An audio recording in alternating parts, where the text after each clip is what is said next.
ನಾಚಿಕೆಗೇಡಿನ ಸಂಗತಿ ಅಂತ ಹೇಳಿದ್ರೆ, ಪ್ರತಿಯೊಬ್ಬರು ಕನ್ನಡಿಗರು, ಅದು ಅಲ್ಲದೆ ನಮ್ಮ ಸನಾತನಿಗಳು ಮಾತ್ರ ಅಲ್ಲದೆ ಚಾಮುಂಡಮ್ಮನ ಇದುವರೆಗೂ ನಂಬ್ಕೊಂಡು ಬಂದಿಲ್ಲ. ಚಾಮುಂಡಮ್ಮನ ಪ್ರತಿ ಧರ್ಮದವರು ನಂಬ್ಕೊಂಡು ಬಂದಿರುವಂತಹ ಉದಾಹರಣೆ ಅನಾದಿ ಕಾಲದಿಂದನೂ ಸಹ ಇದೆ. ಅಂತಹದ್ರಲ್ಲಿ ನಂಬಿಕೆ ಇಲ್ಲದ ವ್ಯಕ್ತಿಗೆ, ಶ್ರದ್ಧೆ ಇಲ್ಲದ ವ್ಯಕ್ತಿಗೆ, ಅದರಲ್ಲೂ ನಮ್ಮ ಕನ್ನಡವನ್ನ, ಕರ್ನಾಟಕವನ್ನ, ಕನ್ನಡ ನಾಡ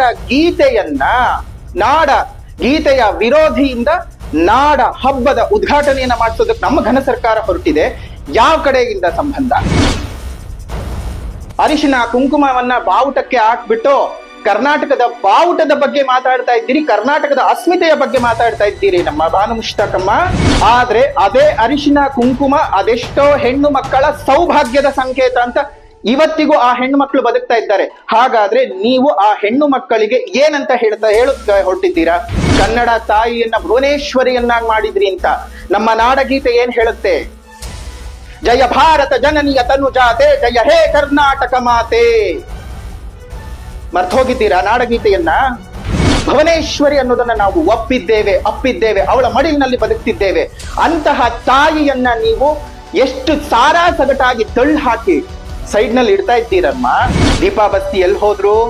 ದೀಪಾ ಬಸ್ತಿಯನ್ ಕಡೆ ಪಕ್ಷ ನಮ್ ಸರ್ಕಾರ ಗುರುತಿಸೋ ಕೆಲಸವಾಯ್ತಾ?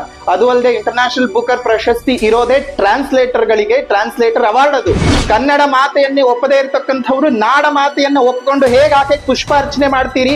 ನೈತಿಕ ಹಕ್ಕಿದೆಯಾ ನಿಮ್ಗೆ ಪುಷ್ಪಾರ್ಚನೆಯನ್ನ ಮಾಡೋದಕ್ಕೆ? ಕನ್ನಡ ಇರೋದ್ರಿಂದ ನಾನಿದ್ದೀನಿ, ಕನ್ನಡ ಇರೋದ್ರಿಂದ ಬಾನು ಮುಷ್ತಾಕು, ಕನ್ನಡ ಇರೋದ್ರಿಂದ ಸಕಲರು, ಕನ್ನಡ ಇರೋದ್ರಿಂದ ನಾವೆಲ್ಲರೇ ಹೊರತು ನಮ್ಮಿಂದೆಲ್ಲ ಕನ್ನಡ ಅಲ್ಲ.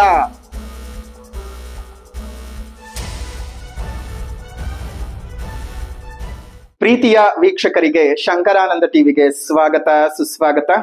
ಇವತ್ತಿನ ವಿಡಿಯೋನಲ್ಲಿ ವಿಶೇಷವಾದಂತಹ, ಮನಸ್ಸಿಗೆ ನೋವಾಗಿರ್ತಕ್ಕಂತಹ, ನಮ್ಮ ಧರ್ಮದ ಮೇಲೆ, ನಮ್ಮ ಆಚರಣೆಗಳ ಮೇಲೆ, ನಮ್ಮ ನಂಬಿಕೆಯ ಮೇಲೆ ಅನಾದಿ ಕಾಲದಿಂದ ಮಾತ್ರ ದಾಳಿಗಳಾಗ್ತಾ ಇಲ್ಲ.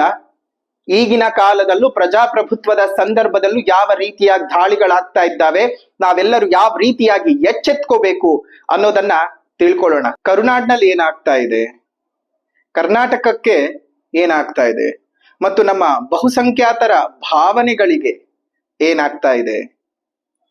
ಕೇವಲ ಓಲೈಕೆಯಿಂದಾಗಿ ನಮ್ಮನ್ನ ಇವತ್ತು ಈ ಹಂತಕ್ಕೆ ತಲುಪಿಸ್ತಿದ್ದೀರಾ ಅನ್ನುವಂತಹ ಹಲವಾರು ಸೂಕ್ಷ್ಮ ವಿಚಾರಗಳನ್ನ ತಿಳಿಸ್ತಾ ಇದ್ದೇವೆ. ಕಾರ್ಯಕ್ರಮದ ಈ ವಿಡಿಯೋನ ಹೆಸರೇ ಕ್ಷಮಿಸಿ ಬಿಡು ತಾಯಿ ಚಾಮುಂಡಿ. ವೀಕ್ಷಕರೇ, ಇನ್ನೇನ್ ದಸರಾ ಹಬ್ಬ ಶುರುವಾಗೋದಿದೆ.